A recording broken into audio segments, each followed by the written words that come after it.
So I would like to ask everyone to stop talking over there, grab your seats, and we are continuing. We don't want to be late for eventually for lunch, as we're all thinking of as well. So our next session for today is the new payments industry. Guys and women over there, I'm going to be very aggressive soon. I would like to tell you a bit about our moderator, Ken Berger. Ken is a big round of applause for Ken, please. Ken is a venture advisor and co-founder of Crypto Explorers. In tech, everyone are looking for rock stars. You probably heard that, but Ken is a real one. He actually was once touring as bassist in LA with a rock band. That's true. That's pretty cool. And today he's also a tech rock star. He's assisting major VC firms in deal sourcing. He's mentoring and investing in tech startups worldwide. And he's the co-founder of Crypto Explorers, organizing deep thinker tours of Switzerland's Crypto Valley and beyond. So you can clap again for all these exciting things that he does. Thank you. Please take your seats. Thank you. And I would like to invite the rest of the panel members. First is Marc Petit. Marc, please come to the stage. Yes, clapping is great. We like it here. Marc is the Executive Director of Innovation and Strategic Partnerships at Visa. Next one up is Asim Gandhi. Clapping, yeah, just keep on trying, it will work. Asim is the Senior President and Global Head of Yes Accelerator at Yes Bank. Next one up is Michal Kisos Herzog, which I know and love. Yes, she deserves it. She's Head of Innovation and Digital Division at Bank Leumi. And our last invitee to the stage is Adam Kostial. He's coming up. Adam. Adam is the Senior Vice President of Listing Service Europe, NASDAQ. Have a great panel. Thank you so much. Okay, everybody. So this is the panel on the new payments industry. I think the official says payment industry, but many people call it payments industry. So what does that mean? It could mean a lot of things, and obviously a lot is changing in these days with how payments happen and many considerations around them. So things like electronic payments just in and of themselves, the ascendancy of the blockchain, of course, and Bitcoin and Litecoin, and I won't mention all these others, and a lot of innovation around these areas happen in Israel, but they also happen in other places around the world. So we're going to dig into this over the next 45 minutes. We'll save a few minutes at the end for questions from the crowd if you have any. And to kick things off, we're going to have the panelists proceed with Asim first. Asim, in particular, has a lot of data to go through. He has acronyms. In India, they have acronyms like UPI and Aadhaar and things like that. He had slides. He won't be able to use them, so I think he's just going to talk through them first, and then when he's finished, we'll go down the panel. So please, name, company, and a few minutes of speaking. Go for it, please. Thank you, Ken. My name is Asim Gandhi. I represent a bank called Yes Bank. We are the 4th largest private sector bank in India. The only greenfield bank set up in last 20 years in India. Our market cap's about 12 billion. Our balance sheet size is about 35 billion, and we're a full-service commercial bank with 1,000 branches. So let me just give you a little context about the Indian payment industry, right? India is a land of 1.3 billion population, right? But it's predominantly a cash economy still. If I take some data points, we have roughly about 60% of the population which is above the age of 20, roughly about 800 million odd accounts. But if you look at the penetration of some of the means of digital payments, we have about 800 million debit cards, which means a lot of people don't even have debit cards with their accounts because multiple people have multiple accounts. In terms of transactions, almost a billion transactions in debit cards in a month, but about 1/3 of them are in for online purchases or merchant POS. It's about 2/3 of those transactions are actually cash withdrawal from ATMs. We have about 1 billion mobile phones, but only 250 million of them are smartphones. There's 750 million of them are feature phones. That means people who have access to any form of mobile banking is 250 million, and it gets narrowed down because to access to data, then to internet, usability of daily internet. So it's a really small population which is actually using mobile phones for transactions. What's happened over the last few years is that the government's really pushed digitization in the country. So I don't know how many of you are aware, we have something called a unique identity authentication for each citizen, which was started about 7 years ago. So we were almost 1 billion then, right? What's the name of that? It's called Aadhaar. Aadhaar. So till about, Can you spell that acronym? it's AADHAR. So till about a decade ago, you did not have a unique identity as a citizen or as an individual in our country, right? So that project's now almost done. So each and every, almost 90% people have a unique identity linked to a biometric, which is either thumb or iris recognition. Right. 1 billion mobile phones, 1 billion Aadhaar. The government's also pushing for opening accounts. So we opened out of those 800 million accounts that I talked about 280 million accounts were opened in the last 3 years, right? Now, that said, there's still a challenge about why would people move from cash to digital, right? They really don't, the 4 things which goes against that is they don't trust the technology, because the availability of the mobile networks, etc. is poor. They're far more comfortable dealing with the person on the other side in cash. The literacy is poor in terms of how to use technology. And the last piece is there's no incentive, because there is a cost to doing transaction on digital, acquiring, there is, whenever the banks or the wallet players are charging for digital transactions, but cash is free, right? You can transact in Cash Plus. There is no usage of bank accounts as yet. So what's important is that when we look at India, we need to contextualize that almost 500 million people would never become self-digital. They will always work on an assisted digital model. That means the things have to be simple, and they should be able to transact while somebody else is assisting them for that transaction.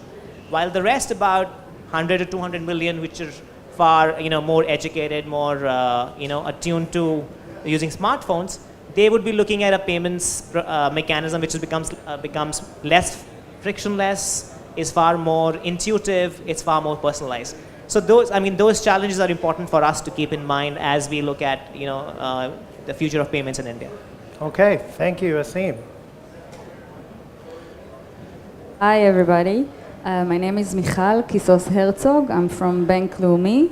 Bank Leumi is one of the largest banks in Israel, a small country, referring to India, but a very digital one, very enhanced. And I'm a proud mother of 2 kids, and I'm also in charge of the innovation and digital at Bank Leumi. Bank Leumi has understood, like a lot of banks, that we are living in time of disruptions. We have a lot of industries under these disruptions. We have the hospitality disruption with Airbnb, automobile with Tesla, transformation with Uber, etc., etc. And we all know the examples regarding blockchain and regarding Blockbuster and Nokia. Having said that, we understand that the financial industry is also being disrupted. And understanding that, Bank Leumi has established a separate division reporting to the CEO that is in charge of innovation, digital, and data. And this division is actually in charge of the transformation that the bank needs to do in order to stay relevant in these times. And understanding the future and where we want to be and how we want they shape the future, This division is one of the things that is in charge of course, partnering with fintechs companies. Although it sounds very obvious, it's not that obvious that banks are understanding the value of fintechs and that they are not just competition, they are also a tremendous opportunity for banks, meaning for the bank customers. And also we have established a fully digital bank from scratch, retail bank called Pepper. And these are some of the steps that the bank is doing to further the transformation that needs to be done. So just in short, before we'll deep dive into things. That's a good foundation about Bank Leumi. Okay, I think we have a mic here. Hi everybody, I'm Mark Pettit. I work for Visa. I sit in the Innovation Strategic Partnerships Group. I have responsibility across Europe for our strategy, our strategic programs and venture. The European territory does include Israel, so that's why I'm here today. I'm very excited to be here. I know the panel is going to pick up on regulation. It's going to pick up on some of the shifts we're seeing in technology and innovation in that space. It's also probably going to touch on the changing demands of consumers. And ultimately, this is driving and is a perfect storm for the financial services industry. We're seeing big shifts and big changes. I'm not going to talk about those things now, but what I can outline is what Visa's doing about it. Okay? And our response generally is to be far more open. We believe the successful way to route to navigate in this changing industry is ultimately to be far more open.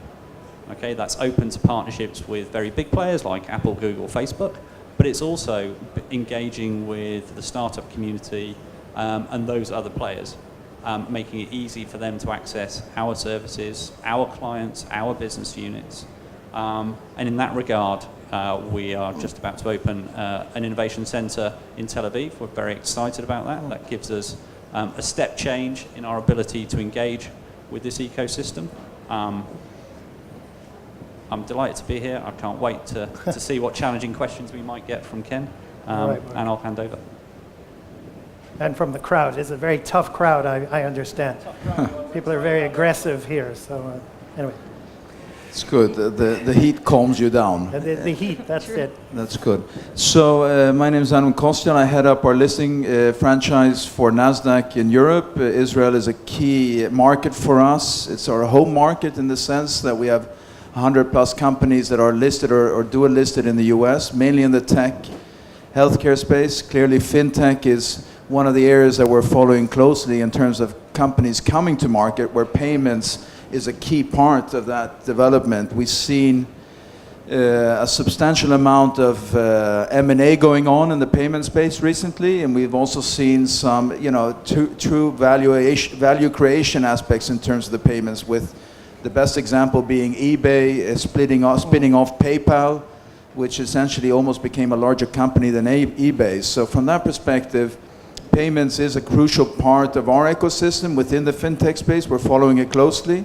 The capital markets can be a key asset for these companies as they consolidate and create, want to raise capital for further growth. But the other aspect is that we as an exchange are a technology provider. So we essentially power one of every 10 equity transactions on a global level. So we provide technology to 90 marketplaces on a global level, both on a trading and clearing perspective. So what does that mean? That means that we have to be always in the forefront of technology, and we're clearly looking, especially on the settlement space, how blockchain can revolutionize and create efficiency in that infrastructure. So we are not only using the technology ourselves, but we're also a provider of technology. And the other aspect is, if you think where NASDAQ was in 2008, 4 billion market cap, US dollars, now 11 billion market cap. Before it was 80% equity trading, now it's 20% equity trading in terms of revenues. But we're diversifying on a global basis, but also in terms of technology. So yesterday we made an acquisition of a company called eVestment, which is big data for investment. So we're providing big data for the investment space. And we're trying to more and more make sure that we are a provider in the fintech environment to make sure that the whole ecosystem is more functional, more efficient overall, and payments is a key piece. Lastly, I have 5 kids. I live in Stockholm. We bought the Nordic markets, and my kids are cashless. It's amazing to see. I don't give them cash at any time. I use my mobile phone. I give them all the money that they, you know, whenever, that's the only way I communicate with them when they want money. It's a great way. They always have to call dad. But it's amazing to see how cashless an environment they're living in, and that's the future that we're starting to see, especially in the Nordics, which is very far ahead in that space. Do you press decline when they ask for money? I press decline, and then the third time I give up. Good. I'm going to do my best to talk to your bosses to give you a raise since you're cashless. I mean, Sweden's, that's not what you meant. Okay, thanks everybody. Fascinating backgrounds here across this industry. This is really cool for me. So let's see. Oh, I probably should say something about myself, I guess. So Ken Berger, I've been a venture consultant. What the heck does that mean? I've worked advising and scouting for various venture capital firms. I have mentored and invested in numerous startup companies, mostly in the US. I now live in Berlin as more of a jump-off point to check out, not just check out, but go to places like Israel and hopefully help companies here, and other places like Estonia and Portugal and the UK and that sort of thing.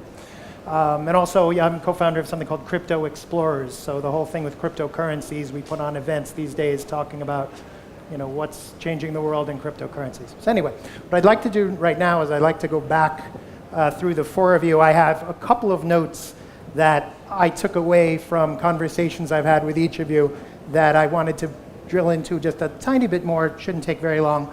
And then we'll go after that into general themes that I'd like to, whoever wants to comment on can.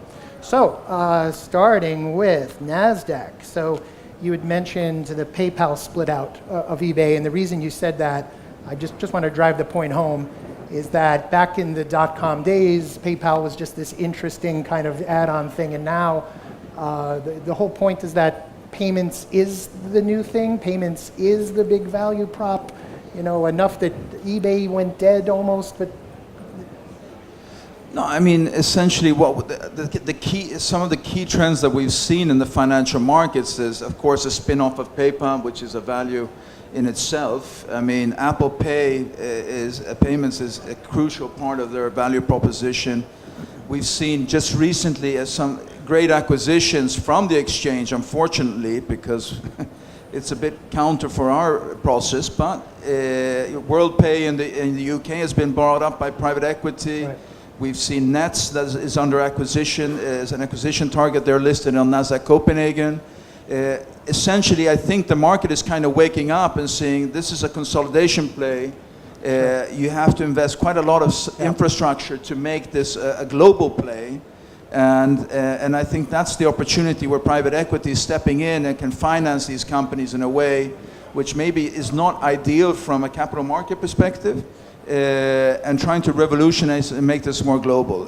What we're also seeing, of course, is at the end of the day, payments is a key part of any commercial strategy that you have. So it's a key part of our strategy, and that's why we're focusing so much on blockchain, because we see so much inefficiency in the whole settlement infrastructure. So we'll get back to blockchain in a minute. And that's where we're going. Thanks. So another thing, before you pass on the mic, another one, before you're off the hot seat. It's not that hot. Well, it is hot. ICOs versus IPOs. So the whole world of ICOs. Okay, wait. Before we go any further, the word blockchain, how many people are familiar with the term blockchain? Everybody, of course. How many people, before you put your hands down, how many people would be comfortable explaining what blockchain means at, let's say, a family dinner or a cocktail party? How many people would be familiar with that? Okay. We should have bet on that. We should what? Have bet on that. Oh, have on a bet that question. on that? No, before, remember we discussed on it? Yes. We had a bet because you didn't think many people would know. I didn't think that people would know. You see, the whole crowd have raised their hands. I see what you're saying. But, you know, explaining about blockchain and a family dinner, Yeah. It's different than knowing. Right? Yeah. It's good for them to know. I mean, I have a hard time explaining what an exchange is to my family, but okay. no, but your question, ICO versus IPO? Yeah, sorry. So the Yeah. ICO versus IPO thing. So first off, the quick definition. Maybe we won't go into defining Initial blockchain, coin offering? but initial coin offering, which is, by the way, a side note, at least for U.S. purposes, people are taking to not calling it ICOs because it sounds too much like IPOs, which is loading the question I'm about to ask you. And they're calling them instead TGEs, which is a token generating event. So because there's confusion of ICO versus IPO. But anyway, so back to you, the ICO versus IPO. You'll probably say it's a stupid question, but to what extent is NASDAQ being threatened because the ICOs are taking the steam away from the IPOs? Okay, so in Sweden we have a saying that is, love child has many names, so ICO, IPO, no, it's not that as simple as that. I mean, we just saw China banning or going very aggressive against ICOs. Right. I think, there's a regulatory issue surrounding blockchain overall and Bitcoin and cryptocurrency. Our bet is on blockchain as a technology. The issue that we see with ICOs, I think, first of all types of funding have their different challenges. Right. So, but it's important that the ecosystem has different options, and I think that's good. So we see a lot of crowdfunding in Europe, equity crowdfunding growing. In the US, it's starting to grow. What ICOs means for us is that we see that right now there's an issue with ICOs, and that is the ownership piece behind it. Right. So you can raise money a bit like a Kickstarter, but you can't really allocate ownership around it. Right. And that's a key differentiator. So if you want to raise money and and just get money or assets, whether it's cryptocurrency or whatever it is, shrimps, or you can call it whatever you want, the fundamental issue is how do you allocate ownership? And if ownership is not important, then maybe ICO could work. But IPO is fundamentally a different game changer. It's a different proposition, and so we don't see that competition right now. But if companies can get funded, grow, and then get ready for IPO, we're ready to take care of them. Okay, so maybe in the future, TGEs, ICOs might maybe in the threaten future, but the they have number to- of listings that NASDAQ does? Maybe? No, I mean, don't think it will threaten, but there will be more funding. IPO will still be a different value proposition. ICOs need to get through a regulatory hurdle. It's quite a big one. Yeah. But the interesting thing is that blockchain is proving itself to be an underlying technology which can be very efficient in many different ways. Okay, sounds good. So so the next, so to Visa, I'd like to hear more about, I understand you have been doing research into IoT, Internet of Things. And I'd like to hear about your findings on IoT, things like, Amazon Go in Seattle have been, I think was something that you studied. It would be interesting to hear about the IoT stuff. Sure. So I think probably it's quite nice for Visa to comment on PayPal as well. Yes. So I think PayPal is a lesson to us all in how to build, a scalable platform. They started off in eBay, which was a walled garden, a niche within that marketplace, and they have grown to be a phenomenally huge company with 200+ million customers. And I think just to outline the importance of partnership, Visa and PayPal are now partners in bringing them to the physical retail world. So that's I think that shows how much the world is actually changing. Okay. So to talk a little bit about, let's take the first one. Was it block? Oh, we're just talking about IoT, because I know you did this Sure, looking at it. IoT, But also, yes, we're going to get to blockchain in a little bit, Okay, but the question is, fine. blockchain enabling that, I guess. Sure. So Just a quick... So I think the interesting thing for Visa is actually the emergence of new commerce experiences and making sure that Visa is actually relevant in these experiences. We feel there is certain challenges as IoT comes around where payments are becoming more and more invisible. We can take a very retail-focused use case that's demonstrated with Amazon Go. I don't know how many people have seen the Amazon Go video in Seattle. If I can see a raise of hands, has everybody seen that? Not many at all, right? So ultimately, Amazon Go being, I think it's the things you stick on the washing machine, and then it orders that's Amazon more Dash. detergent, and So that's Amazon When you Dash go into that's the slightly, store and slightly you changed. cash out with that Exactly. thing. Exactly. So I think you just check into the store, you take whatever goods you want off the shelves and you just walk out, right? Payment is invisible. I think as we see more IoT use cases, so things like tolls, parking, maybe ordering ahead for fast food restaurants and things like that, payments again become increasingly invisible.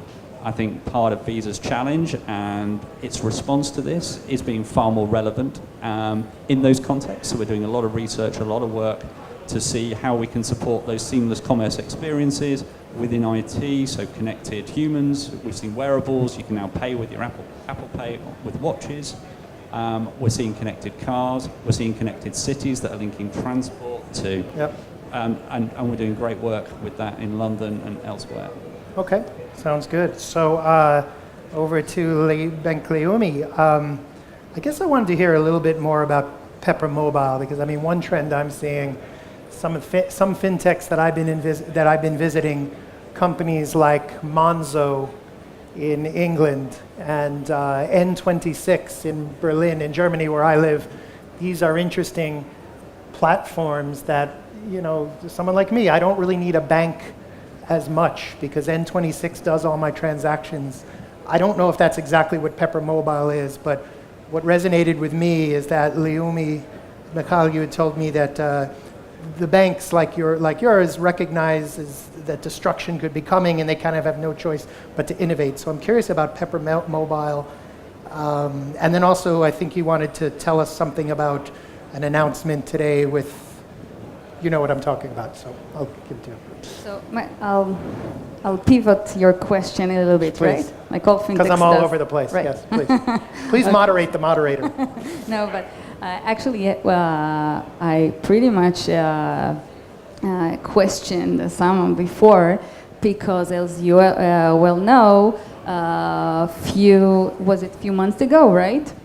India has announced that with their UPI infrastructure, they are going to be able to work with WhatsApp, and people will be able to transfer money from person to person via WhatsApp. Amazing, right? But what also Osama told me that they are thinking about implementing Payki. Payki is a Israeli fintech company. That actually what they do, they have a keyboard and they use the third-part keyboard, and it can be implemented on any social media like WhatsApp. And I asked him how those two things can live together. And why did I ask him that? Because yesterday Apple has approved for Bank Leumi to use Payki. Yay! So is Daniel Pelad here, maybe? And this is a big deal because Australia, Westpac, it didn't work out. They said no to them. Maybe you can explain that. Exactly. So this is a great innovative story, because if you are dealing with innovation or working with innovation in your organization or advising about innovation, you probably know that it's a hard process. It's a challenging process. You need to, after you scout for innovation and you have an idea and you have a fintech company that you want to implement and you think they have a great opportunity for your customers, then you need to sell it within your company, right? You have to go to legal, you have to go to risk management, you have to go to technology, etc., etc., etc. And after you go all that, and after you had the due diligence stuff, and after you got the budget, and after everybody are so excited about it, and you are starting to develop it, you get the news that somewhere in Australia, okay, Apple have asked one of the banks that implemented that fintech company, for example, Payki, they've asked them to remove the application. This was Westpac Bank Right. in Australia. But also Davidenta in Colombia. And you ask yourself, I cannot believe it that after all that I've gone, now somewhere in Australia or in Colombia is influencing Israel. But that's the thing. That's how the world is changing, because now Apple is saying to Westpac, don't use Payki. Okay, PayKey is using keyboards that are influencing Facebook, influencing WhatsApp. What does all these things mean? How the world is changing? And what does it mean that Apple has approved our app in Israel? That they are not interested in Israel regarding Apple Pay? We don't know. Okay, this is a really the payments world is a word that is changing constantly. I don't think anybody can actually say where will it be, how it would look like, but I do think that we can say that our customers are not talking about IoT, AI, things like that. They don't care less. Right. Okay, those words are not, they don't care. What they do care that you will answer their need or their pain or they feel or what they feel, and what they feel is that, well, I didn't say it, Dan Ariely said it, and that's the pain of paying. People do not want to pay. Who here wants to pay? How many times have you sat in a restaurant and said, well, now I have to wait for the check. I really want to, leave. That's the pain of paying. And that's why Uber is successful. That's why Amazon Go will be successful. That's why Airbnb is successful.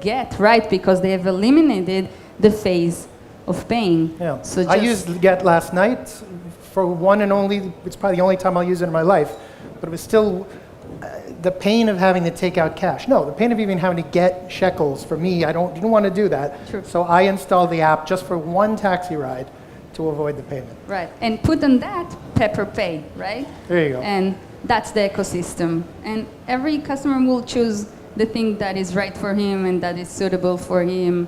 And the world is changing, that's definitely. Okay, so Asim actually did a great comprehensive walkthrough of a lot of things. I actually have almost an off-topic question, but you mentioned something that in India, people using Bitcoin, some of the miners are getting offered cash. It almost has nothing to do with the panel, but I wanted to hear that quickly. So about 9 months ago, November last year, the government demonetized two currency notes, 500 rupees and 1,000 rupees, right? Because there's a parallel economy and a lot of, the currency is stashed away.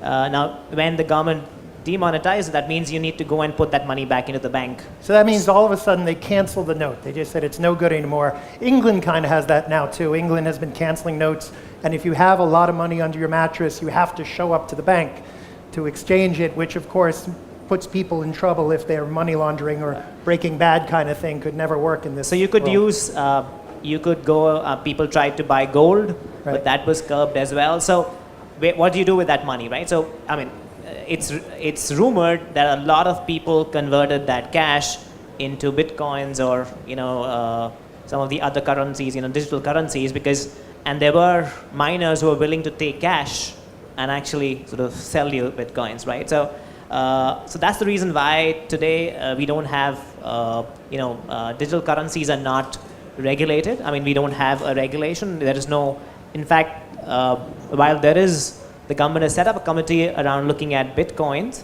The report is supposed to come by July, but I don't think they're looking at regulating it or legalizing it, right? Sure. You may find, you look at the China model where you may want to have your own digital currency, but given that this has happened in the past, it's something that the government can't control, so it's probably not going to be encouraged. Yeah. Okay. All right. So now there's a few topics to get through. I hope we have enough time to do it all. So. Definitely want to hit on blockchain. We were just talking about it. So, I'll leave it to you folks to jump in. Blockchain is, using blockchain. So all four of you pretty much said that cryptocurrencies and that kind of thing, it's just not really a thing. It's on all of your radars, but it's not a part of your day-to-day right now. But blockchain is definitely revolutionizing what's going on. Some of you said that it simply could make the price of what you do cheaper. I think NASDAQ differed. I think you said that your volume is so high that you can do this, or maybe that's Visa. Maybe it was both of you. Said, I'm not going to put the words in your mouth. Blockchain, how does it enable your businesses, strengths, threats, weaknesses, whatever you want to I do have a point on the per unit cost. I think Any new technology, I think, so from a blockchain perspective or more distributed ledger technology perspective, Visa can use that in several ways. We can use it internally, for example, to facilitate settlement. So we settle every day across thousands of banks. In terms of volume, as a network, we're around $8 trillion a year. Right. So, we've got significant scale. But you can imagine the size of our data centers. So if you look at some distributed ledger technology, you look at our client banks collaborating to settle in a simpler, more cost-efficient way, that potentially has significant impacts on our unit cost. With a scale business, even if your unit costs are reduced, 10 to the minus 6 cents or shekels, that has a significant impact on the bottom line. So that's quite exciting. It's not something that we're aggressively looking into, but we think the technology may be applicable for that in the future. The other thing from a blockchain or distributed ledger technology, I think it's important to understand where the sweet spots are. Obviously, as a technology, it's maturing, but we need to understand which use cases it's particularly applicable for. Visa have partnered with Chain, and we're very focused in the business-to-business payment space there.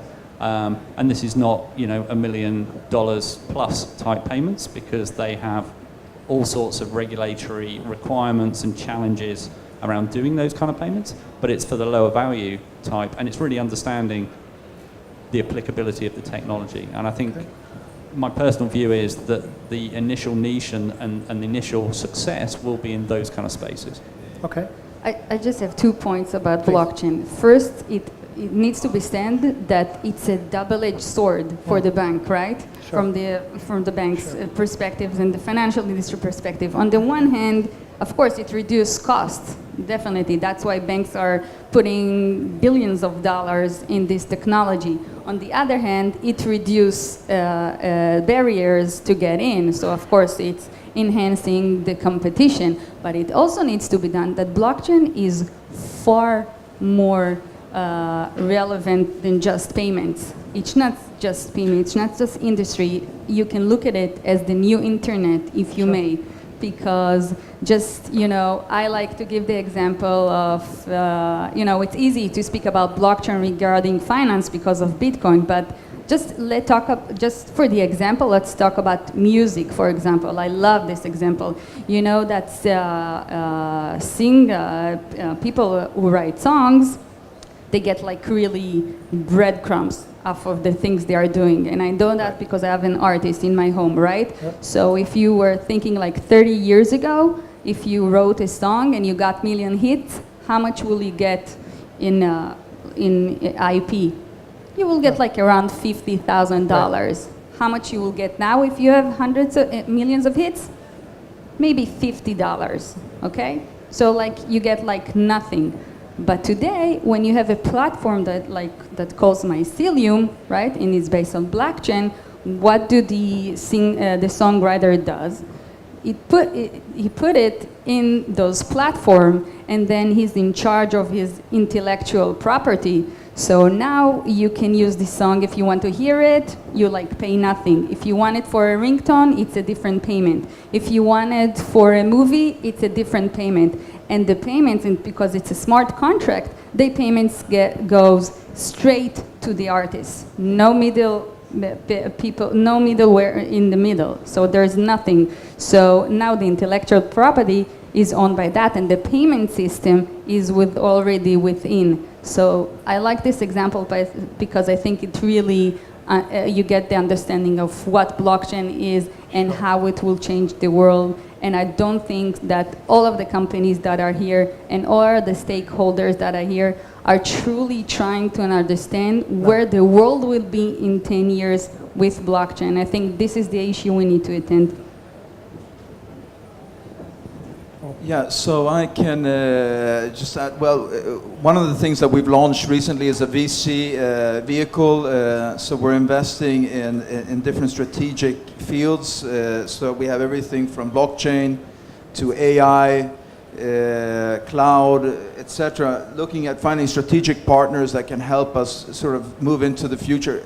with our technology business, but with our core assets in terms of being an exchange, and etc. So one of the investments we did was in Coin, so that you just mentioned. So from that, Coin.com. yeah, Coin? You said your investment was in Coin? yeah, Coin. So basically, they are a company that focuses. We bought them. We invested in them because they are. We invested in Chain. Chain. Got it. Yeah, sorry.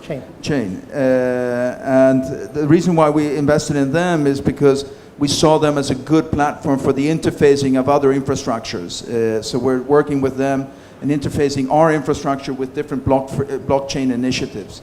The other aspect, to your point about blockchain, we launched a proxy voting platform based on blockchain. So blockchain is a lot more than just settlement. But the initiatives that we focused on in terms of blockchain right now is in the private markets. To your point about owning shares in the private markets is a mess. So we've launched a project in the US called Link, which basically allows you to register that share and follow the ownership of that share throughout the life cycle, which is very complex in the private markets. So again, settlements is the key focuses for us. High frequency trading, we still don't see blockchain being a key piece of that, but we're carefully looking. And at the end of the point, the last point I want to make is that we're a marketplace, and if you start cutting out the middlemen, you're cutting out your partners and the hand that feeds you. So the question here is, how do you bring in efficiency without disintermediating too many people that are key for your development of your future market? Double-edged sword, like Michal said. Technology, there's so much evolution in technology, but the challenge for banks or for customers is how do you contextualize the usage, right? So when we go and talk about blockchain to our customers, they obviously don't understand, right? But there is a huge amount of noise in India about it. So we did, as a bank, we did a POC with a client on supply chain, right? And you had to really demonstrate, to the customers that it really makes sense. There is an efficient way to do business, right? So one of our large corporate clients and its suppliers, we created nodes and made them do invoice discounting through blockchain. Now, some of the new technologies that are coming, it's going to take the customers. There's an inertia for the customer. Why should the customer move to blockchain, right? He has his credit period. The customers, the suppliers are supplying. They enjoy, 45-day credit period. He's okay with the current model. So when you look at usage of technologies, it is a large part of that is in terms of inertia as to how do you move the customers. While the banks may be more than happy to use these technologies, but the customer inertia is something which comes from education and a lot of investment into these technologies. So there are about a couple of other banks which have tried in India as well, but it's still some time from our perspective for it to take on a meaningful role in India. Okay. Do we have time for questions? I'm being given a signal. Okay. Question over there. I guess this question is for all of you, but mainly for Bank Leumi and Visa. You've seen lately that blockchain cryptocurrency is disrupting all the world, especially, I would say, banking and credit card use. As AML and KYC gets better, the technology gets better, I think the people want the strength of their financial freedom back in their hands. Do you see the banks doing anything relevant as for cryptocurrency? Trying to fight it. We've seen Visa restricting people right now buying cryptocurrency with credit card. Banks in Israel aren't allowing people to take out money to invest in whatever they want. Is that them being scared? Do you think we're going to have a need in banks or credit cards in the near future, 10, 5 years from now? Can I take the Yeah, I'm not Visa sure one how there? to repeat that Just question, quickly, but it's about cryptocurrencies and threats and that kind of thing. Just a quick one on Visa disallowing crypto payments. That really is about merchants and merchants not adhering to Visa's strong standards, and we do that to protect consumers. It's less about the cryptocurrency. Okay, so that's that one sort of covered. Okay. If I think where the banks probably need to get to, and I agree with the point around blockchain or distributed ledger as a movement can be probably quite liberating for our citizens and make a far more open and inclusive financial system. But that's going to require banking cooperation. I think Visa can play a part in that. One of the things that Visa does do is get banks to cooperate, adhere to certain rules of practice, ensure that we keep, make promises to consumers that we can keep through rules. Obviously, local governments and say pan sort of national governments like the European Commission or European Union can make these things happen within a region, but how do we do these things globally? I think Visa has a role to play there. I'm not sure if that answers your question, but maybe it gives it a different spin. Finally, because I know we've got only a few seconds, is I think potentially the future of payments will be identity, and I think blockchain or distributed ledger could be a really key part of that. I think that will be key to financial inclusion and all the things that I think we've discussed on this panel. Anyone else want to cut in real quick? Because we're getting the boot. So just one vertical of your question, because it will take us an hour to answer it all, but I don't think banks nor Visa can stop the train of blockchain. It's either you are getting on the train or you're not relevant Getting anymore. run over by it. Lots more we could go into. We've just touched on some topics. These are, I think, hugely important topics for the future. Thanks to all of you. Thanks, panelists. See you later.